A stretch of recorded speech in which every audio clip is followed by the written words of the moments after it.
दोस्तों नमस्कार, स्वागत है आपका मेरे YouTube चैनल में। आज का वीडियो बहुत ज़रूरी है दोस्तों, 4 से 5 मिनट का वीडियो है। और अगर आप सरकारी कर्मचारी हैं, चाहे आप केंद्र सरकार की सेवा में हैं या आप राज्य सरकारी की सेवा में हैं, तो ये वीडियो आपके लिए बहुत ज़रूरी होने वाला है दोस्तों। पूरा देखना है, छोटा सा वीडियो है। इस वीडियो के बाद आपकी एक राय बनेगी, एक ओपिनियन फॉर्म हो जाएगा आपका किसी मुद्दे को लेके।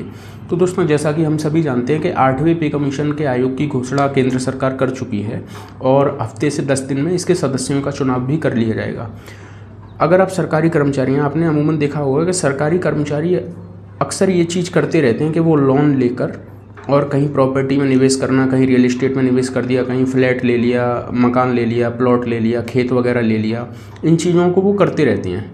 और जो है सरकारी कर्मचारी का मैं विशेषता बता रहा हूँ कि वो इन चीज़ों में ज़्यादा थोड़ा विश्वास करते हैं, रियल एस्टेट के इन्वेस्टमेंट में। ये वीडियो हम किस लिए डिस्कस कर रहे हैं दोस्तों कि ये सबसे अच्छा समय है अगर आप एक सरकारी कर्मचारी हैं और आप अगर लोन लेकर कहीं प्रॉपर्टी में निवेश करने का सोच रहे हैं, तो ये बहुत अच्छा समय है। क्यों है, मैं आपको बताता हूँ।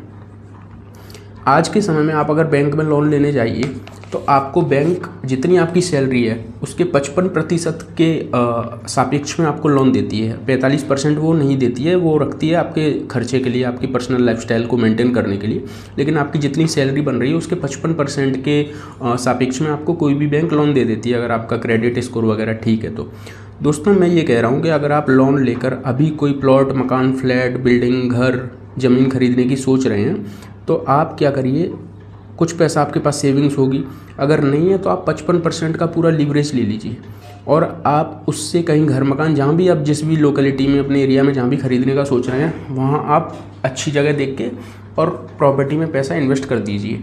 उससे क्या होगा, ये मैं आपको, वैसे आप इसमें अपना भी विवेक लगाइए, खुद भी एनालिसिस करके करिए। उससे क्या होगा दोस्तों, उससे आपको 2 फ़ायदे होंगे। पहली चीज़ ये है कि अभी मान लीजिए, हम एक मोटा रफ आइडिया कि आज आपकी सैलरी 1 लाख रुपए महीने बन रही है। सपोज आपने 55% EMI में जा रहा है, मान लीजिए आपने पूरा EMI ले लिया, फुल लीवरेज, तो आपके हाथ में कितनी सैलरी आएगी? 45,000 रुपये। आपको 6 से 8 महीने काटने हैं, क्योंकि 1 जनवरी 2026 से तो पे कमीशन लागू हो जाना है, तो सैलरी बढ़ जाएगी, अच्छी खासी सैलरी बढ़ेगी। अगर हम जैसा एक्सपर्ट बता रहे हैं यूट्यूब पे और न्यूज़पेपर्स वगैरह में कि 1.49 या 1.98 फिटमेंट फैक्टर है, बढ़ने वाला है, तो अगर हम इसको भी मान के चलें तो भी अच्छा खासा मुनाफा, वृद्धि होने वाली है सैलरी में। तो मैं ये कह रहा हूँ कि मान लीजिए आपके 55,000 रुपये EMI में जा रहे हैं और 45,000 रुपये आपको इन हैंड मिल रही है सैलरी, तो आपको 6 से 8 महीने दोस्तों थोड़ा टाइट माहौल में अपना गुजारा करना है, क्योंकि 6 से 8 महीने बाद तो सैलरी बढ़ेगी, तो ऑटोमेटिक आपके हाथ में पैसा बढ़ जाएगा। तो लेकिन उससे दूसरा बेनिफिट क्या होगा कि जैसे ही 8वां पे कमीशन लगेगा, तो देखना आप 1 जनवरी 2026 के बाद जैसे ही लोगों के हाथ में सरकारी कर्मचारी केंद्रीय और सरकारी पेंशनर, केंद्रीय में बात कर रहा हूँ, 1 करोड़ सरकारी कर्मचारी और पेंशनर हैं मिला के, जब 1 करोड़ लोगों के हाथ में बढ़ा हुआ पैसा आएगा, तो ये लोग ऑब्वियसली, आपको पता है, ये लोग निवेश करेंगे। कोई ज़मीन खरीदेगा, घर खरीदेगा, रियल एस्टेट में कहीं ना कहीं निवेश करेंगे। 1 करोड़ लोग जब निवेश करेंगे तो ऑटोमेटिक चीज़ों के दाम आपको बढ़े हुए दिखेंगे।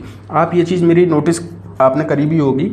आज जो फ्लैट आपको आज 20 लाख रुपए में कहीं मिल रहा है, आप 1 जनवरी 2026 के बाद देखना आपको वही फ्लैट 25 से 28 लाख रुपए का मिलेगा।